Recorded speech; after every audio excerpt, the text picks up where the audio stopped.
And without further ado, you have been so patient. Here is our next Coaching Hive podcast episode with Amy McLaren. It's changing one or two little things, or it's experiencing one or two little things, and then letting those things build on something else. I'm Dr. Maura. I'm a college professor, instructor, coach, and passionate mentor to health coaches around the world. But I haven't always been that confident and committed to my coaching career. I was hesitant to take the next step and wasn't sure what the best approach was to success and fulfillment. I decided to step into my passion and purpose of guiding health coaches on their journey from hesitant health coach to committed health coach. With a unique approach to coach growth, the Coaching Hive Blueprint combines creating a mindful vision with inspiring guidance and progress-driven learning. The Coaching Hive podcast is your glimpse into the concepts, ideas, and approaches that underscore the Coaching Hive while giving you the opportunity to implement tools and tips along the way. Are you ready to dive into today's podcast? Then let's go. And remember that this podcast is family friendly, so go ahead and play it through your speakers. All right. Today, I have the pleasure of sitting down and chatting with Amy McLaren about her brand new book that releases in August, Passion to Purpose. And Amy is the CEO of Village Impact, which is a charity that she and her husband, Stu, founded together. She's also a mom. She leads a mastermind. And she wrote this book. I'm not sure how she found the time, but it is amazing. And I know this isn't all that you do, Amy, but I think I hit the high points there. Yeah, no, you're good. And I chuckle to myself because it definitely wasn't an overnight thing with the book. It's about a 3-year journey in the making. So in between, as you said, like I have 2 young ones and run a couple of businesses, and in between all their, it's kind of here it is today, but it's definitely been a few years in the making. Well, I am so excited to sit down with you today. Everything that I have heard from you and Stu over the years, listening to you speak, it's so inspirational, and you have a wealth of experiences, a wealth of knowledge as a world traveler. You're a successful CEO. It's no wonder that Passion to Purpose is so inspiring. I sat down and I think that I need stock in Kleenex because it makes you feel all the feels and makes you realize that you need to dig deeper. Thank you. So this is amazing. I think that this is going to change a lot of lives as it hits the bookstores and the bookshelves. I'm so excited. Well, thank you so much. I appreciate it. Absolutely. So to set the stage, let's kind of just jump right into your book, Passion to Purpose. I wonder if we could start with something basic, though, like the definition of passion. It's something I hadn't really given a lot of thought to, honestly, until I read your definition, and it just stuck with me. So how do you define passion? Yeah, so passion for me is a really exciting word, and that it's something that, you're really engaged with. It's something that gets you excited. And I think, like you said earlier, I've had someone say this to me before, actually, in another interview, where they're like, I thought I was passionate about these things. But then after reading your book, I realized I am passionate, but it's not my true passion. It's not something I'm truly passionate about. So for me, it's definitely something that you love, something that gets you excited. And these passions change over time. So something you're passionate about today may be different than you were years ago. And maybe you're going to explore new passions, but it's definitely something that like lights you up. And it gives you that, I think I said in the book, like that pixie dust kind of excitement feel. I know when I think of my daughter, who's 10, she's an obsessed reader. Oh, I just took my computer. Sorry. She's a huge reader. She has been since she was 3. She polishes off probably more novels than I do. But she gets into her books and she's in this whole world. And she reads at night, in the morning, in the bathroom, in the car, like wherever she can. But you kind of get lost in that. And I truly believe, like, when you're truly passionate about something, you're so excited about the possibility of what that will be.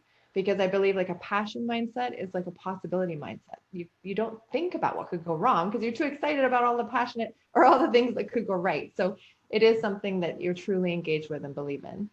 I love that example of your daughter just getting sucked into those books and absorbed into them. Our son, who's 10, does the same thing. He'll read for 2 hours in the morning before even leaving his room and reads everywhere. Yes, I know There's that's always a book. always a book and series. My daughter's big on series. Like she Yep. loves like series books. So she's on like the number 5 of the Wantons right now is a new series. Oh, Maybe we'll have to share that after. I'm sure there's some series we can share for the kids. absolutely. Yeah. So you're thinking about passion as being engaging with what you love, kind of what gets you in that flow of life, really absorbs you. And I think that's two sides of the coin here. It's really awe-inspiring, but it's a little intimidating too, because you think about, wow, I have this big responsibility to find my passion. And I work primarily with health coaches who are just starting their career. So they're excited. This is a big shift. A lot of times it's a career change. Yeah. And they're full of possibility. They're excited, but there's that moment of hesitation where this is my passion, but how do I do this? So how do we unlock that passion in a way that's not scary or intimidating so that we do have that possibility mindset? Yeah, I think a lot of people when they hear like, I need to be focusing something that's I'm more passionate about or this, it doesn't have to be, and this is where I think a lot of people get stuck is it doesn't have to be a big gigantic thing. Like you don't have to change your career to live more passionately. You don't have to, get into a new relationship to change everything. Like that's like a recipe for disaster if you want to completely change everything. 'Cause Yeah. I think like there are some things in our life that are meant to be there and are meant to be on your path. But it's all about, going into your life and sprinkling it on a little bit, maybe changing one or two things, because that for everybody, and myself included, like being a mom and running multiple businesses, like you've got to start somewhere and there's no need to change everything, but it's sprinkling and changing some little things that you can easily do today or tomorrow. And then those little things, I think, begin to add up over time. Now, I know it sounds so simple and so easy, but I think we get stuck because we think like and I'm not passionate enough, or we get stuck and we just don't move. But it's changing one or two little things, or it's experiencing one or two little things, and then letting those things build on something else. And something else I love to share when it comes to like unlocking that passion is maybe someone's like, I don't know what I'm passionate about, right? Because I think when you have, Yes. we have children, and I mean, not even if you don't have children, life sometimes takes you in a different direction and you kind of forget about the things that you used to do, or you say, oh, when I was in my 20s, I used to do that and I really liked it. And now I'm like in my 40s and I don't do that anymore. So there's so much value, I think, in going back and looking kind of like, I like to call it like a passion timeline of going back when you were 10, going back when you were 20, going 30, 40, 50, 60, and kind of revisiting some of those old things that you used to do and engaging in that again and kind of experimenting and sprinkle it in. Like if you did something when you're 30s that you love to do that you're not doing now, like what's one class or one call or one experience that you could do to kind of light that up again. And who knows, maybe you won't like it, but that's okay. And then you find something else because they do change over time. Like we all change as we get older, as we try new careers or we do different things. But the biggest thing at the end of the day, I think, is you just have to start somewhere, and you don't have to change your whole life to live a more passionate life, but you do have to honor it and recognize it and start by doing some little things, like tiny little things that kind of can get you to that bigger spot where you want to be. I love that idea of creating that timeline. I was on your website, amymclaren.com, and I didn't realize you had a planner that went along with the book. Yeah. And I was scrolling through it and I saw that timeline and I thought, whoo, this is so wise. It really makes you more intentional about identifying what those passions might be, but not within the strictures of it has to be this, exactly. within this exploration. Yeah. And I think another thing too, when we kind of identifying that passion and unlocking it, I think sometimes we can also ask like friends or family to what they see excites you. Do you know what I mean? Because I remember when I'm a bit of a crazy nut in traveling, and you may know this, but like I do these crazy travel adventures where people are like, you're insane. Like I've driven motorcycles across Morocco with no places to stay. I've driven like a rickshaw through India. So I went on a 1200 rickshaw like race, and I drove this rickshaw through India for like 1200 kilometers and down the coast and had to get to a different hotel every night. It was like an amazing race. And I loved it. But when I was sharing these Instagram stories, one of Stu's friends, my husband's friends, was like, man, Amy is so lit up. It's like when she's overseas doing her Village Impact stuff or whatever she's so, I can see the excitement in her face, like in her eyes, like the energy that she has. So I think there's also value in talking to loved ones and people where, what do you see in me? Like, what do you see that maybe I kind of don't realize that I'm really lit up and can talk about it all night at a dinner party. Do you know what I mean? So for me, I that is do. travel and stuff, but I think that's really important to recognize as well. Mm-hmm. I have certainly had my husband say, "Oh, this really lights you up. Why aren't you doing more of it? Let's Yeah. find some time. Let's carve it out, put it on the calendar, Mm-hmm. and make sure it gets done." Yeah. And it's just about being intentional, right? And like you said, it can be 5 minutes a week or like, an hour a week. And that will bring you so much joy. Yeah. Yeah. So I know that I mentioned that you're the CEO of Village Impact. And if I'm reading your book correctly and hearing everything that I've heard about Village Impact correctly, it's really deeply connected to your passions, not just travel, but so many other things. So can you tell me a little bit about how you have found that connection to your passions through Village Impact? Yeah. So if I were to go back a little bit to my earlier days, I've always had this kind of desire to give back and travel. Have been kind of like interwoven into my life since I was little. Mhm. And I grew up in the UK, so I'm proudly British. Moved when I was 10. I know I don't sound like it. I purely sound Canadian. But if you were to talk to me long enough, apparently there's a few words that I still say. And when I go back home or when I go back to the UK, it comes out a little more. But I was born in the UK and my family was great at like giving back and traveling at the same time. So I can, my mom would have strangers over for dinner that had nowhere to go because she just, Oh. we would go to soup kitchens and help the homeless. And like, we were always volunteering at the elderly center, or like Mhm. all these kind of things. Yeah. And my mom volunteered at the hospital. So I think this desire to give back and travel was like interwoven since I was little. And it kind of traveled along with me and always stayed with me through university, where I traveled overseas teaching English as a foreign language. And then I ended up like living with Thai families in Thailand, and then living in refugee camps in Africa. And for me, when I was there too, and when my husband has been, you just see like how far $1 could go and like an impact of what you can Yes. have with money and business. And that kind of came into, starting our other businesses and starting the nonprofit to where we are today, where we have Village Impact, but our overhead is paid by one of our other companies. But what I love about what we do in our charity is, I get to see how far a dollar goes and how we can help. But what's even more important to me too, is the relationships that we've built and how we work as a community-led organization, working with our team on the ground, families on the ground. I learn so much from them every day about myself, about what I can do better. And we work as a team because I think you have a bigger impact as a team. But it was definitely that desire of giving back and helping other people, I think, that started when I was little, that continued to thread into our lives to Village Impact. And then on the business side of things, because my husband and I don't take any, like we don't get paid from the charity or anything. Like I said, we fund it pretty much. But it's also like when we were in Africa and in these other places, you just see like the impact that you can have. And like my husband always says, and I really believe it, like you can have, the more money you have, the more impact you can have. It just provides so much opportunity and Mhm. possibility. So for other business to fund the overhead of our charity, it's like what makes that possible.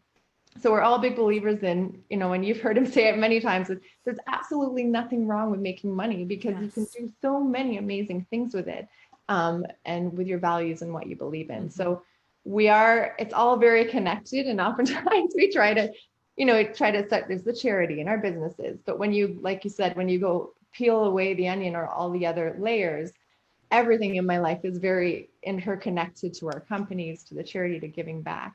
I mean, even before our other businesses, we've always set aside so much money to give back to locally, give back Mhm. internationally. Even when we started our small business in the basement and there was only Stu and I. Do you know what I mean? It was always a Yeah. huge part of us to give back that way. So. And I think that's a great point that yes, your village impact is international, but Mhm. if your heart is called more locally, you can absolutely feed back into your local community, if that's where your heart is, that there are so many options, that it doesn't have to be international if that's not where your heart is. If you want it to be more local, it can be that too.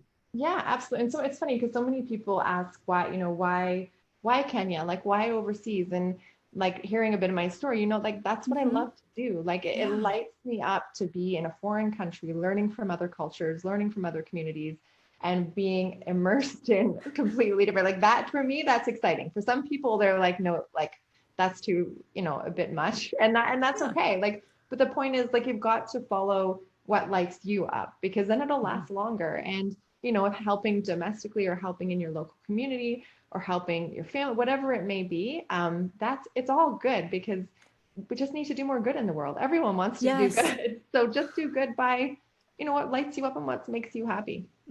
What a great point. That's what's sustainable, when it lights you up. If it's something that you have to drag yourself to and you're kind of kicking and screaming in the moment, that's not going to last. It won't last. It will last maybe a day. Like, right. It's like, I think of the impact, it didn't just start overnight. Like this little baby's 10 years old. Like it's old. And, it's definitely, there's been times I want to throw my computer out the window, or you get frustrated. Anyone does when you're starting your own business and things, but you got to have the love of it to keep it going. That's for sure. Yes.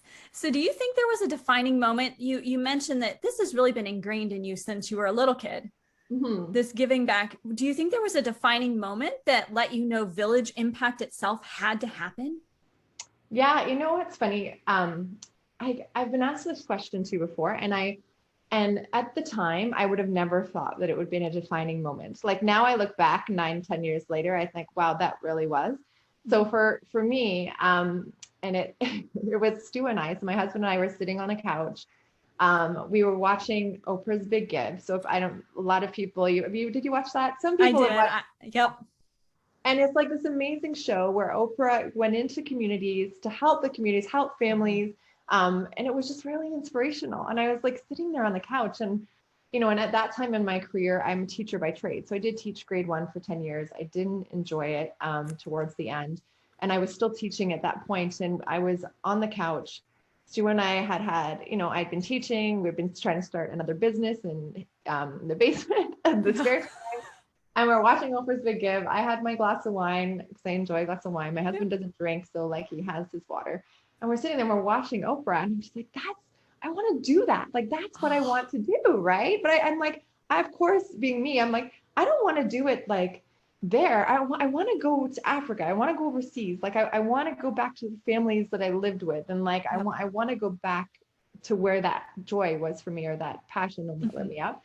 And so Stu looks at me, he's like, well, what do you mean, Amy? It's like December. And I'm like, well, I want to go away at Christmas, because at that time, being a teacher, I was, I only have 2 weeks. That's the only time I could go. And he's like, Amy, it's like December 12th. He's like, we have like 2 weeks or something before Christmas.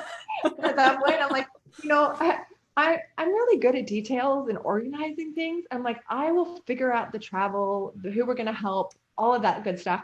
And if you can figure out how to raise the money, because you're more of the business oriented, then you do that. And he's like, right. And then he's like, okay. So we kind of put our heads together and we came up with this idea of doing a prediction call. And in that day, 10 years ago, that was like a teleseminar, which is now a webinar. And we pulled 7 of our friends together who are influenced on the internet, but had big businesses on the internet. And they shared their predictions of what the next year would be in terms of business. And then we had friends and people sign up for it and pay to listen.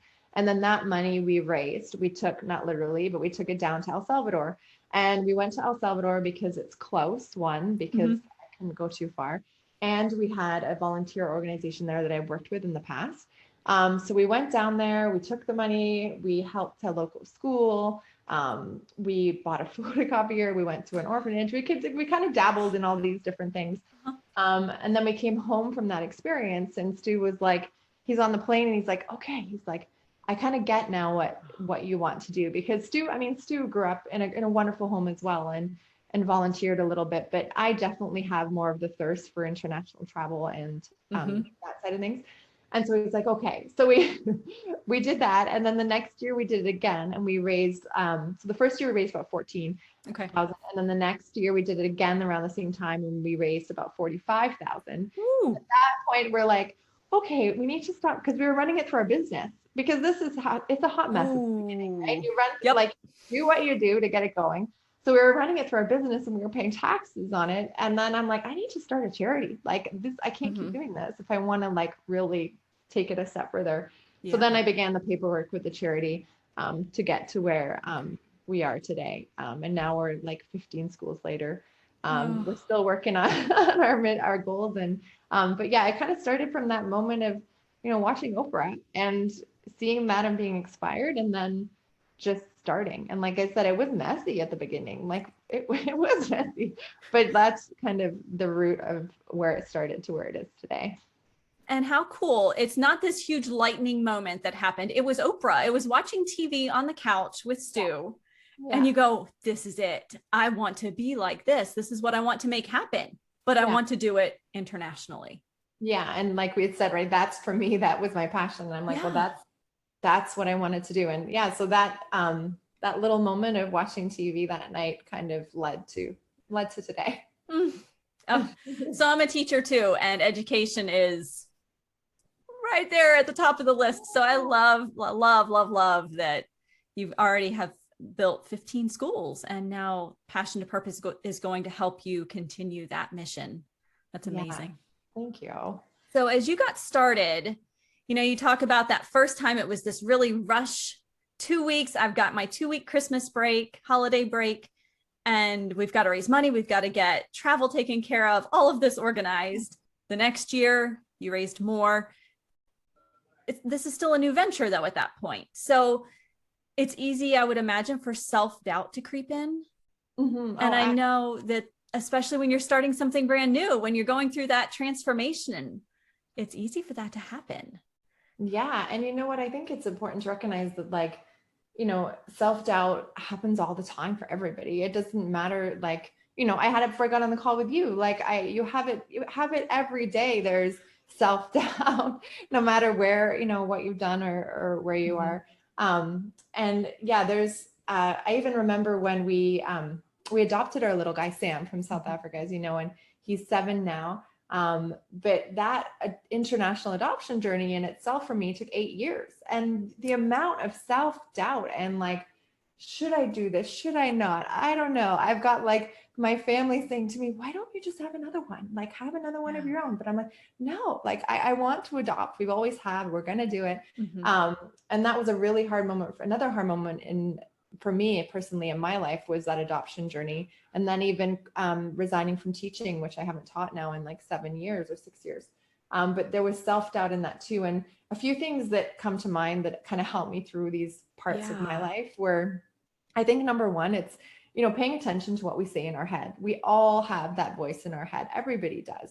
And unfortunately, I'd love to say that you can totally kick it to the curb, but it won't go. Like it's there, and it's learning to, you know, like manage what you're saying to yourself. And I think it's acknowledging some of the things that may be happening or your self-doubt that you have, but then learning to reframe it and telling yourself a different story of like asking yourself different questions. Like, you know, oh, like what happens if this interview will go great? Or how can I do this? Or reframing things that you're saying in your head. So it comes, you think about it differently and reframe those thoughts. That's something that's been super helpful to me. The other thing I think is realizing, you know, the thoughts that we have, it's like, are those your thoughts, or are they thoughts that have been passed down to you that you've kind of inherited from, you know, and I love my parents. We all do. We love those people around us, but sometimes there's thoughts that are put on to us that really aren't our thoughts, but they've just been put on by somebody else. And I think of my friend Alyssa, and she was been my trainer for a number of years. She's a beautiful person inside and out. And I was encouraging her to try to come on my motorcycle trip for Morocco. And she's like in her 20s, so she's a bit younger than me, or late 20s. And she's like, Amy, she's like, I don't know, like, it sounds so exciting, but I don't know. She's really nervous, but she kept talking to me about it. I'm like, oh, you should. I'm like, you can come with 2 of my other friends. Like, we're going to have fun. We'll stick together. Like, I know it's crazy. But she said, and then she didn't. And then we talked about it after, and she's like, I really regret not going. I should have gone with you. And I'm like, why do you think you didn't? And she's like, well, I think it's my dad. My dad told me that I shouldn't go because it was too dangerous. But then I think of like, she was like, but then her dad doesn't like to travel. Like her dad, he goes to Florida and he's the most amazing guy. He's fixed stuff at our lake house and he's been wonderful, but that's not his thing, right? Like he doesn't like international travel. He likes doing like Florida, home, that kind of thing. Mm-hmm. And that's what makes him happy and works for him. But at the same time, like I could see in her eyes and her excitement that like there were part of it that really wanted to go. And it's like art now, it's like, you're old enough to kind of make your own decisions and live your own life. But like, sometimes it's like, so you're listening to someone else's thoughts that aren't really her thoughts, if that makes sense. And it's like, absolutely. Right. So I think oftentimes we don't realize that until you sit back and you look at it. And she kind of said, she's like, yeah, I think I should have gone. And we just sometimes just let those thoughts get in. So that's kind of a couple of things that I would encourage people to do. I think that's powerful, especially when you move into adulthood and even into middle adulthood. Yeah. Remembering to shed those thoughts that aren't yours. Yeah. I had someone tell me right out of grad school, it was my second job, and they said, you were overpaid in your first job. You should never have made that much. Now I'm a teacher in the US, which is not the same as no, it's very Canada. Yeah. And I let that stay with me, and it shifted the decisions I made for almost 10 years. Wow. Yeah, because it wasn't my thought. I thought I was worth more. I thought my education, my experience was worth more, but I let that one person tell me, yeah, you're not worth it. Yeah, exactly. And it could be like parents, it could be one person, one thought or one thing that stays with you. And I think it's the first thing is like recognizing it and, and seeing it, and then like kind of trying to let it go and put other thoughts into there that are true. Yeah. So when kind of taking that a step further, health coaches tend to be really passionate, not only about health and wellness, but they also want to do good in the world. Yes.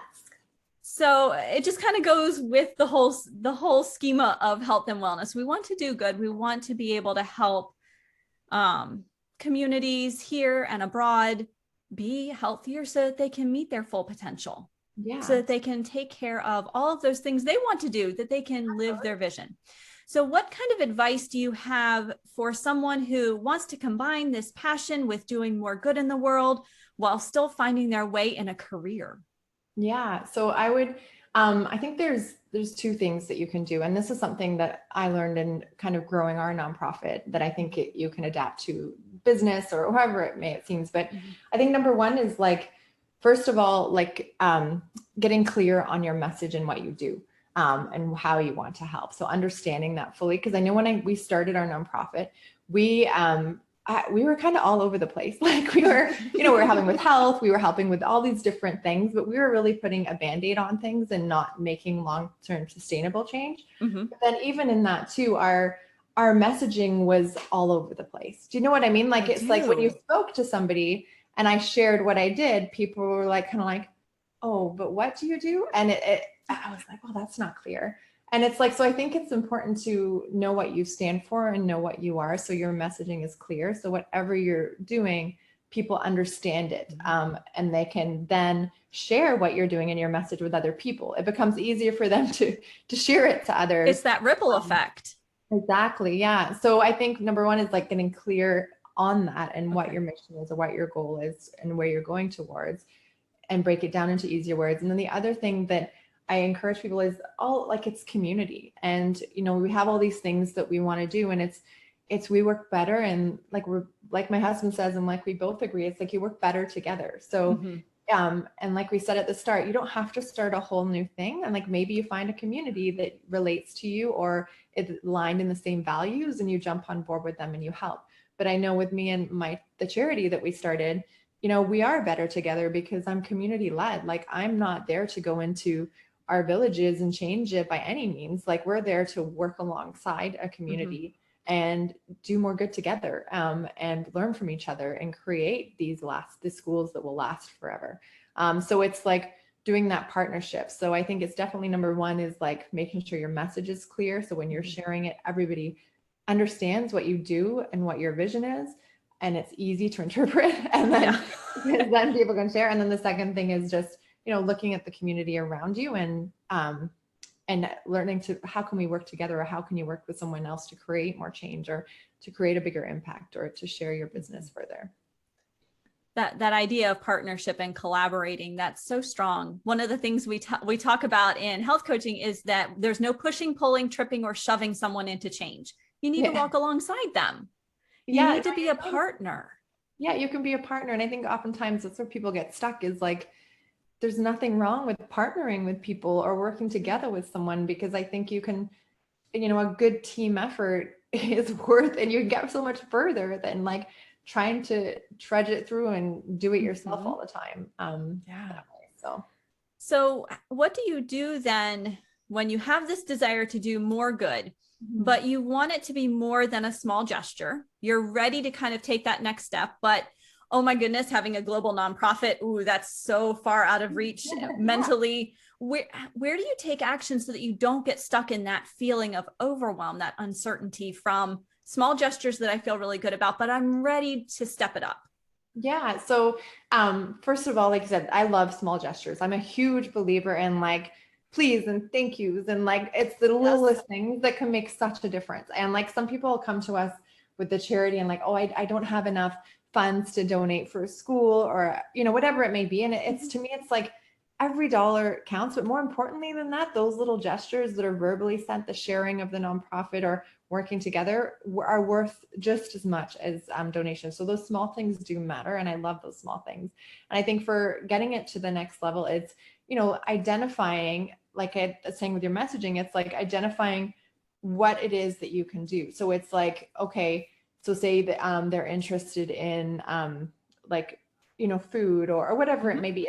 It's spending the time just to research a few organizations that are doing similar things that you wanted to do, and then reach out to them and just doing a Zoom chat with somebody that you've, that's doing what you want to do, because there's probably guaranteed there's somebody out there doing something similar, maybe not totally exactly the same, but similar to what you want to do. And reaching out to them and jumping on a Zoom call and just chatting about it. And then going from there, it goes back to those little things. Like you just have to move, because at the moment it's probably an idea in your head, and it'll stay an idea in your head until you start to like navigate how you're going to make that idea come to fruition or bring it to life. And when I started my nonprofit or started my other businesses, like I could sit in the basement all day long and think about like, what I could do or how I could do it, or all these different ways. But you just have to put one step in front of the other. And I would encourage, like, if your listeners, or if you're listening and kind of what you want to do some research and look at other organizations that are already doing what you want to do. Join a board. You can even join a board to sit on for a nonprofit, or a board of a business, or just get involved. I think physically moving your body to a different spot and helping is a huge thing. Like, being in Kenya for me is like, I love it. And I miss it so much with COVID. I haven't had a chance to get over, but I think actually physically doing something towards what you want to do can then maybe you'll realize you don't want to do it. And there's nothing wrong with that too, because I think some people think like, oh, I was so passionate about that, this is what I need to do. But sometimes like you can get into it and you could realize like, oh man, I really don't want to do this anymore. And it's okay. You just kind of go back and then try something else. And then that little thing could lead to something else, which then leads to something else, and so forth. So but I think what women and men have to do is, you have to be intentional, and you really do have to take the time to sit down and share your thoughts with your spouse or with a loved one, or whatever you're going to do. But take the time to do it. And what I often like to do with Stu, and I would do it every year, is we go to a hotel, and we just have room service, and we plan, or we dream, or we scheme, or like, what we want to do in the next year. All these little things we want to do. But I think it's important to, go somewhere where you can think about that and be really intentional with taking the time. And Because I think that's one of the biggest fallbacks is a lot of people push that to the side and they don't acknowledge it, to take the time to really think about, what are you passionate about? Like, what do you want to do? Because before we know it, we go from 30 to 40 to 50. And all of a sudden, maybe those passions or dreams that you really wanted to do when you were 20, maybe you're 60 now and you can't do them as well because we all want to fight aging, but at the same time, your body is going body does change. So I think it's just, taking that time to acknowledge that and to look out for it. I love that concept of, taking time away. You guys don't do this at your house. No, where there's laundry and there's kiddos and there's dust all over that. Maybe I should just go wipe that down real quick. Yeah. Or I always used to, when I was teaching and it came to report card time, I would always do the stainless steel appliances, and my stainless steel appliances would look so great. My husband can come into the kitchen. What are you procrastinating about now, when he sees me cleaning the stainless steel? Yeah, that's funny. Yeah, it's funny what we do, right? But it's you do really have to take the time to do that. Stepping away. And one other thing that I heard you say was to, kind of put yourself out there and get involved with boards, set up those Zoom calls. And one thing you said at the beginning of our call today was you had a little bit of that self-doubt creep in right before you hit, let's go. Yeah. Oh, exactly. And we have to remember to say, okay, it's there, but this is not going to take over. Yeah. And I think that's, I think I was listening to, it's Brooke Castillo's podcast. She was talking about this too, and how, it's too often many people are trying to completely vanish it and get rid of it, but it's like, it will always kind of be there. It's just like managing it and acknowledging it and having strategies that you can use to put it away or to reframe it or to think it differently. But, yeah, I'm a full believer, like you said, in getting away, getting somewhere to think about it, because when you're in a different kind of inspiring place too, you begin to maybe think differently, or you think about the possibilities, for sure. Some of those other weights are gone for the moment. It's not that they're gone, but they're gone for the moment. And you have a little bit more brain power to think about the possibilities when you do that. Absolutely. So you now have Village Impact. We've talked about it. It's a movement of change. My goodness. Can you tell me just a little bit more about where you are right now with Village Impact? Yeah. So we have a small team in Kenya. And then, so how our organization works is that we build schools. So we're building our 15th now, which will be our girls' school. And all the proceeds from my book, Passion and Purpose, that I don't even see on this little shelf up there. Yep. Go to the girls' school. And so how we work is when donations come in, we build the school, but we also partner with the government. So all of our schools that are built, and now we have, I think it's close to 5,000 kids that are going through the schools, but we partner with the government. So if Stu and I were to walk away today, the schools would still run. They wouldn't really notice anything for change. There might be a few things, because we do different extracurricular activities that we kind of take ownership on, but the everyday running of the school is all run by the government. So the government funds the teachers, they do all the curriculum, like it's very partner community led. And I'm a big believer in that. And I'm proud of how we've run that and put that together in our partnerships. So we've got working on our 15th school. And then we have a little team in Kenya that my staff that's been with me for like 5 years, 6 years. So we have 5 teams on the ground. And then we partner with another NGO that's run by a lovely lady named Irene. And since 10 years ago, I sent her the funds through our organization, and then she helps distribute them for me. But what I love about her, and what she still does to this day, is she sends me a spreadsheet back down to the penny of like where everything's gone. And she is like a mean machine when it comes to bargaining. Like, she will get the best price for nails or whatever it is, to get the best price. So she sends me spreadsheets back, and she has a staff as well. And she's also, what's crazy is she helps a lot of nonprofits. I think we're the biggest one that she works with, but she also she's a really savvy businesswoman, and she's actually the most successful avocado exporter out of Kenya. Like she's got a jewelry business. Like she's like this amazing, she is on top of it, woman that is like got everything down. Like she has multiple businesses, but her true heart is, and she loves her business, but is alongside of mine and the values of like giving back in the community. And she's built these wonderful relationships with the community and government, which in partnership with us, that has allowed us to do what we do today. So, wow. Yeah, very lucky to have her and our team in Kenya. And then I have a couple of staff here in North America that have been helping me too.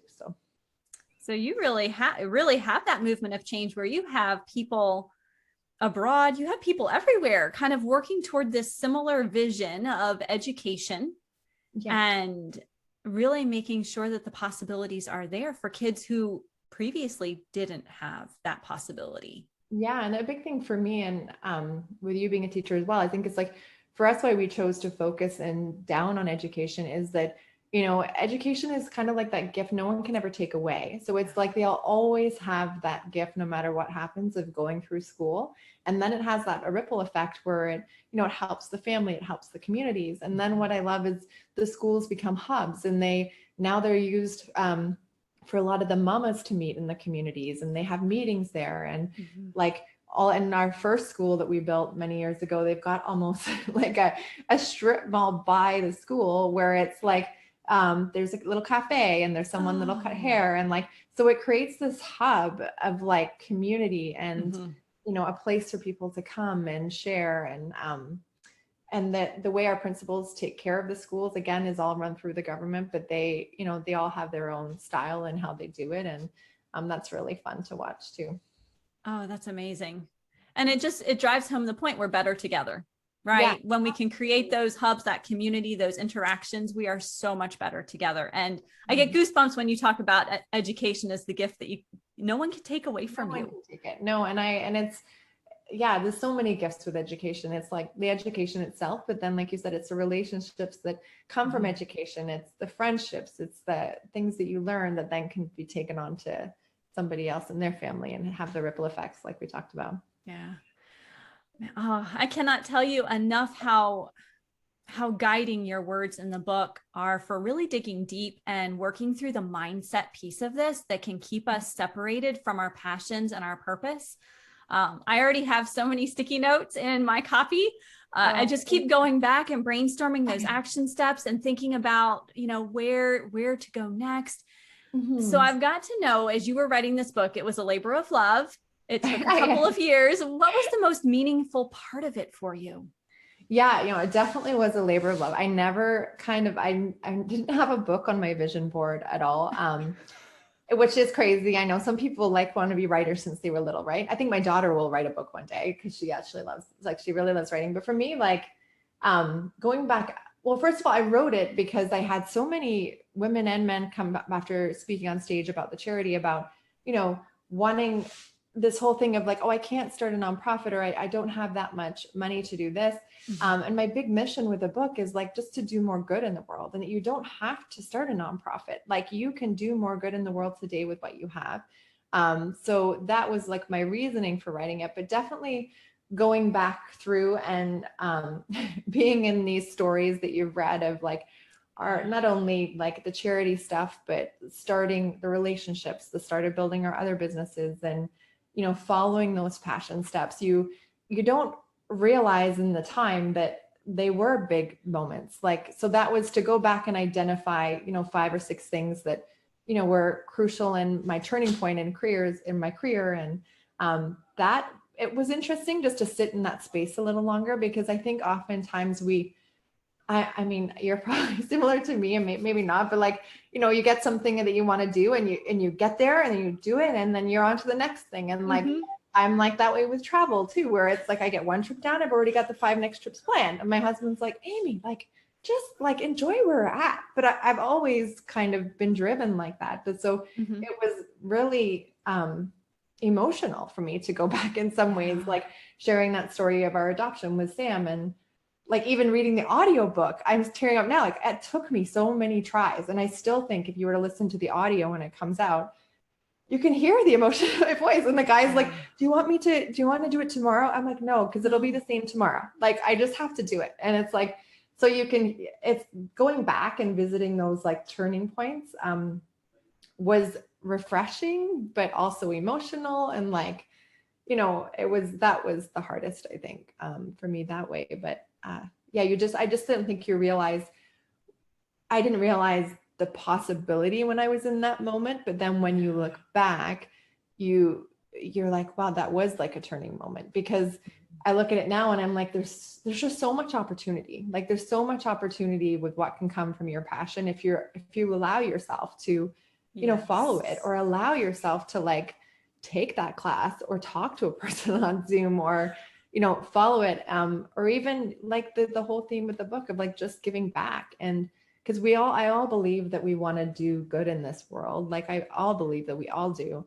And that can be as simple as a please and a thank you to, naming a building, which is great, but it's all the little actions that we take at the end of the day that are so important. So, I feel like I just rambled. Sorry. No, you didn't. Those little actions all fill up, and and honestly, your emotion and your heart shines through in the book. Because I've had an opportunity to hear both you and Stu speak in the past. I sat down and it was like coming home to another conversation with you.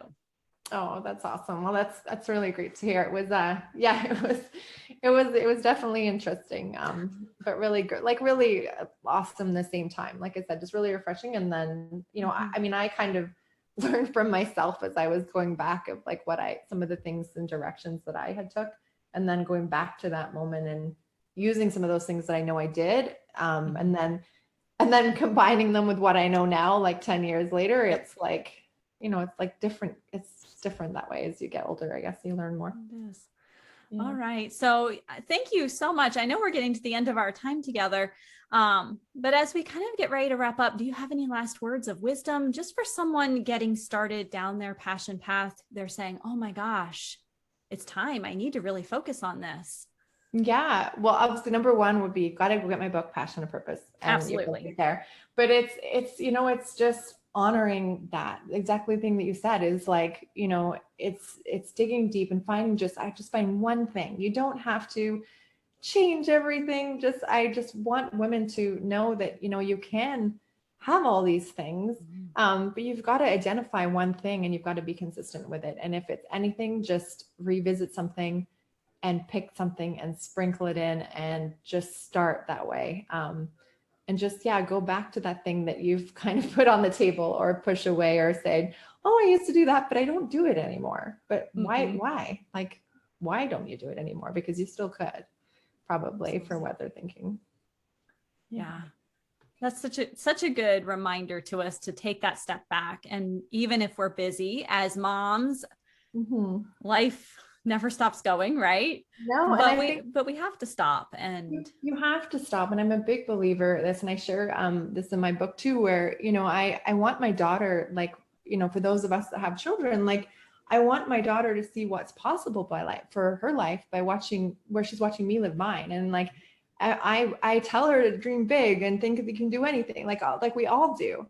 But if you're not, or if I'm not showing up and doing what I'm walking the talk that I'm sharing with her, and putting myself, on stages where I absolutely do not overly enjoy. It's very uncomfortable for me, even all this stuff with the book, but I've got to show her that, she's watching me and other kids. And I think oftentimes people, they don't realize, like yourself, like you're inspiring people every day, and you never know who you're going to help or what one thing that you say just by you following your passion or doing good or whatever it may be, can lead, right? And for my kids, but for other people that are out there, I hope they just get encouraged, because it can change lives. Like you can change your life and change lives you don't even know about, because you're leading by example. Absolutely. Oh, Amy, thank you so much for your open and honest conversation, your insights, your vulnerability in the book, Passion to Purpose. I've only had it for a short while. I just keep grabbing it. It's one of those things that I reach for in the morning because I just want to read a little bit of it. And when I go to bed, I want to read a little bit of it. And those difficult times in the middle of the day, I pick it up and come back to it. And so I know that my listeners are going to want to grab a copy of their own. Yeah. How can they do that? What's the best way? Yeah. So if you go to passiontopurposebook.com, on there, I do have, like you mentioned earlier, I have if you purchase one book, you get the bonus of a whole passion planner that I've created. So it goes back to creating that passion timeline. I put it in a calendar. I've made it like super easy for people to kind of organize it. So there's the passion there. We also have an opportunity if you wanted to buy bulk. We've, which I'm super excited about. We have bookmarks made by some of our Kenyan mamas in our communities that are part of our bulk purchases, if you're interested in that. And there's various other bonuses within that page too. So yeah, it's passiontopurposebook.com is where you can find it. And of course on Amazon and Barnes and Noble. But if you want the cool bonuses, then it's probably passiontopurposebook.com. Absolutely. And how can we connect with you on social media? Yeah, so you can follow me on Amy Dow McLaren. It's so funny because Dow is my maiden name, so I'm always, it's in there. Amy Dow McLaren, and then we have Village Impact Instagram as well. Okay. Of course, so those would be the two main channels. Perfect, and I will link those in the show notes so that it is easy, just one click away. Make it super simple. Thank you for sharing your words of wisdom and taking time today. I appreciate it. I appreciate you sharing your experiences and ideas so willingly and openly, really. I know it's been a labor of love, a good one, but yes, certainly it's a good one. It's a good one. I wish you all the best. I cannot wait to see the stories of the girls being supported by this book, by your foundation, and all the possibilities that they will now have because you stepped outside your comfort zone and said, I need to do more. I need to do good, and I need to do this. Oh, thank you so much. Well, it's been great talking to you. I really appreciate the time and sharing the message about the book. Absolutely. Thank you so much. You're welcome.